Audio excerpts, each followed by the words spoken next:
Students, 6th class में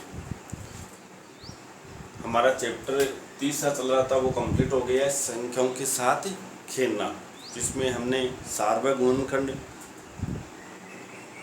सार्वय गुणज, अभाज्य गुणनखंड, लसपय और मसपय सीख लिए। आज हम नया चैप्टर ले रहे हैं, आधारभूत ज्यामितीय अवधारणाएं। तो सबसे पहले इसमें कुछ परिभाषाएं हैं, वो ध्यान से समझें और उनको नोट कर लें। जैसे 1 नंबर पे है, यहाँ पे लिख देना महत्वपूर्ण बिंदु। 1 नंबर पे बिंदु आ रहा है, बिंदु किसे कहते हैं? तो बिंदु की परिभाषा लिखेंगे हम। बिंदु की लंबाई, चौड़ाई, ऊंचाई या आकार नहीं होता है।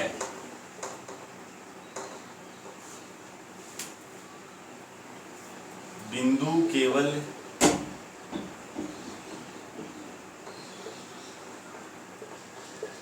किसी स्थान विशेष को दर्शाता है। स्थान विशेष को दर्शाता है।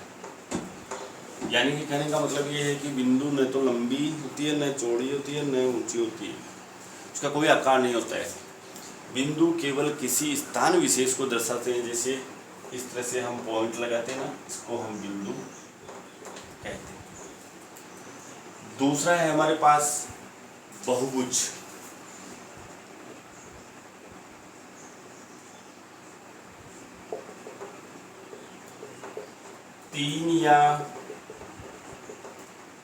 तीन भुजाओं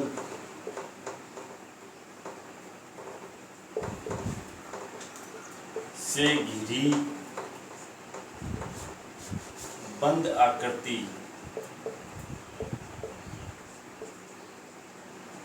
बहुभुज कहलाती है।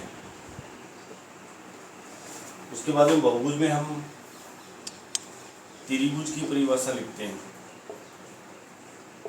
त्रिभुज 3 भुजाओं से घिरी बंद आकृति, या फिर ऐसे भी 3 भुजाओं के बहुभुज को हम त्रिभुज कहते हैं। बंद आकृति को त्रिभुज कहते हैं। इसी तरह से चौथा है हमारे पास चतुर्भुज।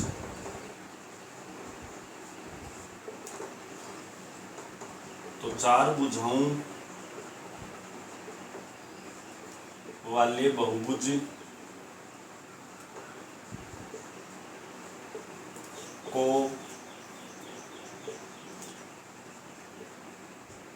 चतुर्भुज कहते हैं। नेक्स्ट हमारे कोर्स में दिया हुआ है कोण।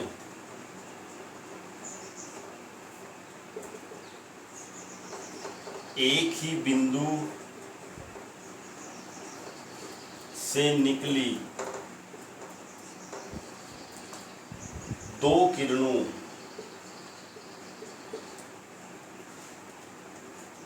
के भाग को कोण कहते हैं।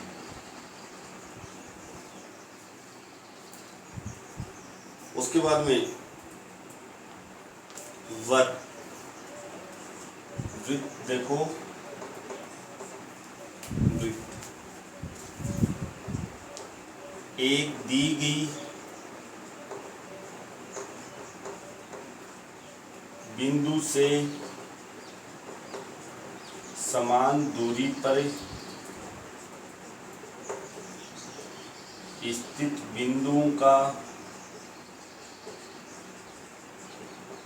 बिंदु पथ वृत्त कहलाता है।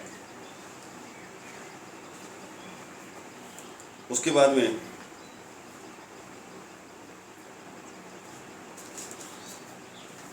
आगे वाला नोट करें।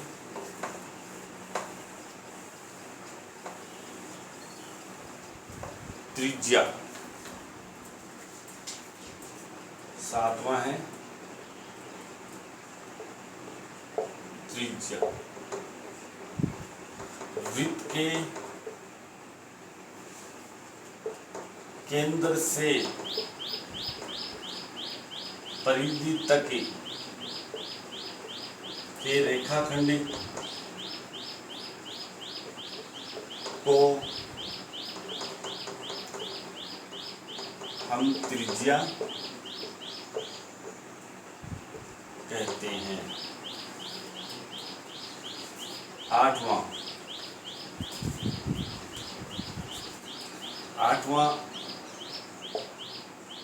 वृत्त का व्यास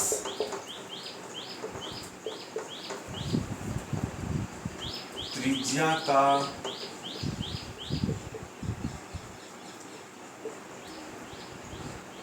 दुगुना होता है।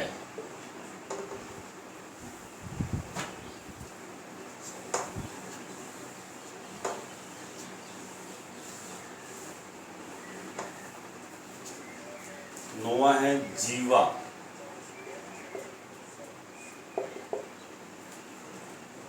वृत्त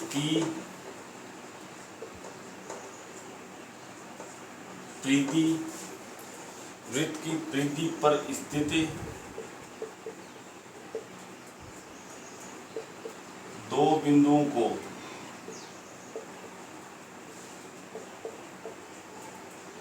मिलाने वाला रेखाखंड जीवा कहलाता है। यदि जीवा वृत्त के केंद्र से होकर गुजरे तो वह जीवा वृत्त का व्यास कहलाती है।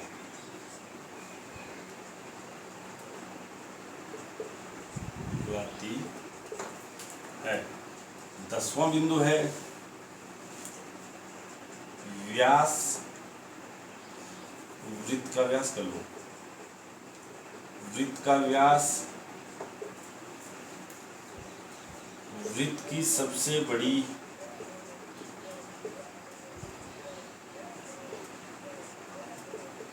जीवा होती है। 11वां त्रिज्यीय खंड।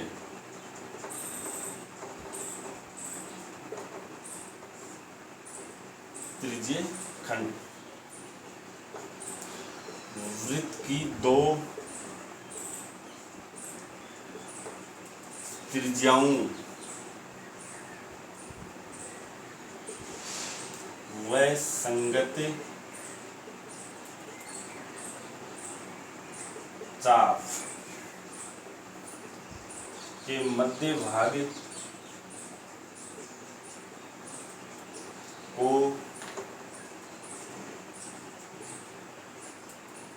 त्रिज्यीय खंड कहते हैं। जैसे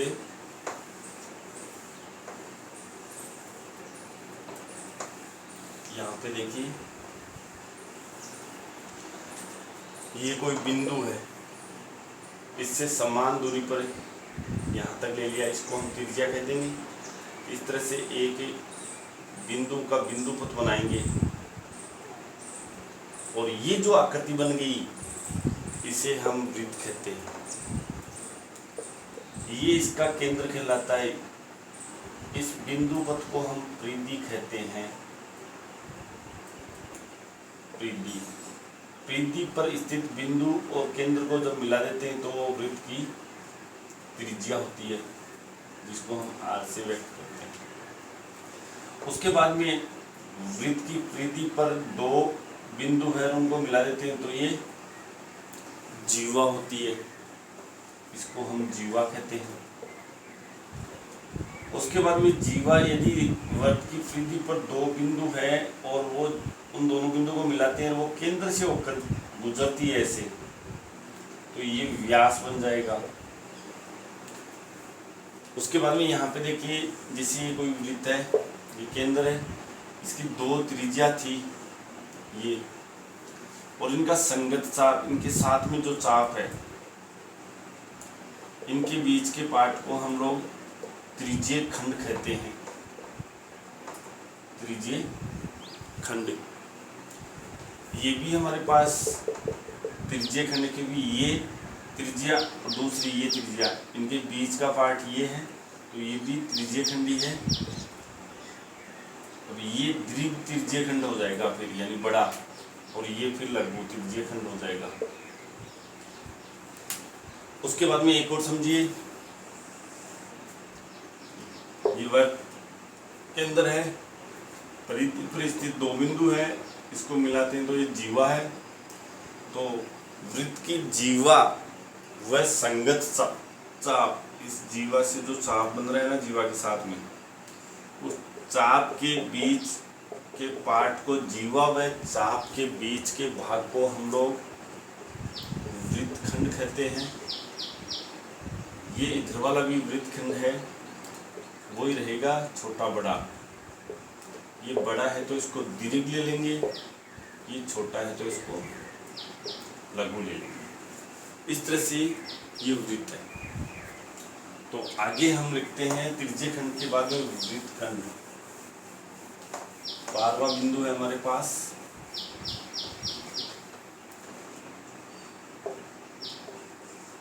वृत्तखंड। वृत्त की जीवा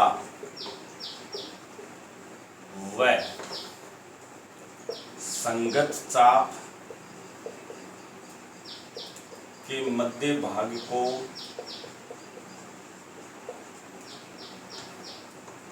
वृत्तखंड कहते हैं।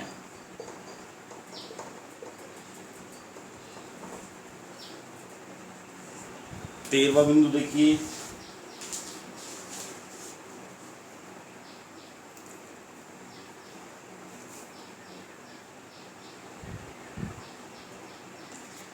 ये हमारे लिए महत्वपूर्ण है।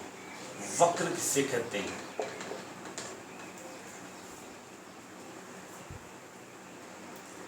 कागज से बिना पेंसिल उठाए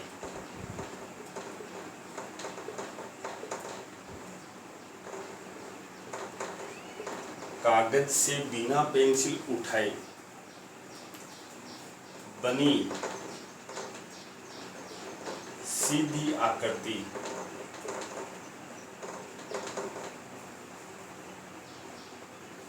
या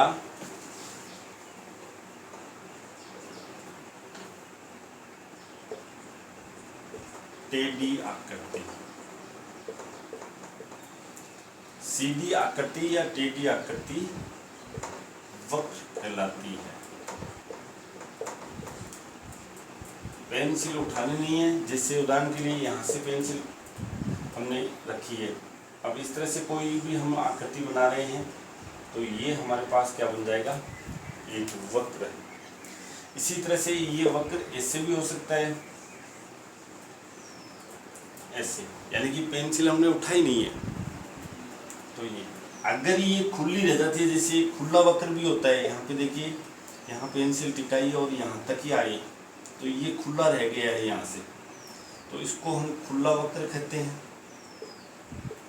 और ये बंद हो गया, वापिस वहीं जहाँ से हमने स्टार्ट किया था पेंसिल को, वहीं पे वापस आ गए तो वो बंद आकृति हो जाएगी, बंद वक्र बोलते हैं। ये भी बंद है। उसके बाद में रेखा और रेखाखंड की परिभाषा और लिखिए आप।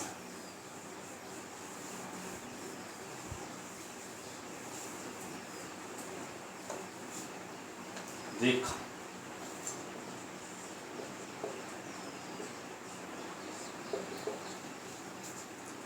एक बिंदु को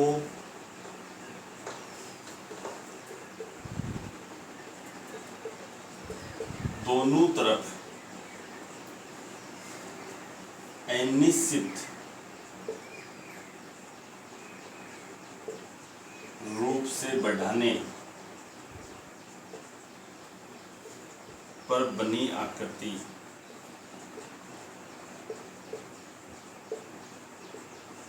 रेखा कहलाती है। जैसे यहाँ देखिए ये बिंदु है, इसको हमने इधर बढ़ा दिया और इधर बढ़ा दिया, ये बिंदु थी, तो ये रेखा होगी। जबकि रेखाखंड और लिखिए,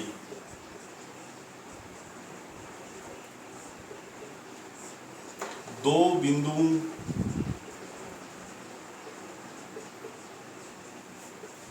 को मिलाने वाली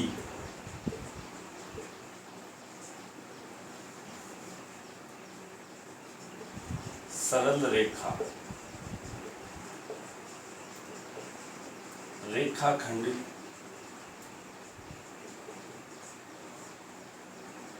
कहलाती है। इस तरह से बच्चों चौथी प्रश्नावली में जो आधारभूत ज्यामितीय अवधारणाएं हैं, इसके ये महत्वपूर्ण बिंदु हैं, इनको आप अच्छी तरह से याद करें। उसके बाद में हम कल से 4.1 प्रश्नावली पढ़ेंगे। Thank you.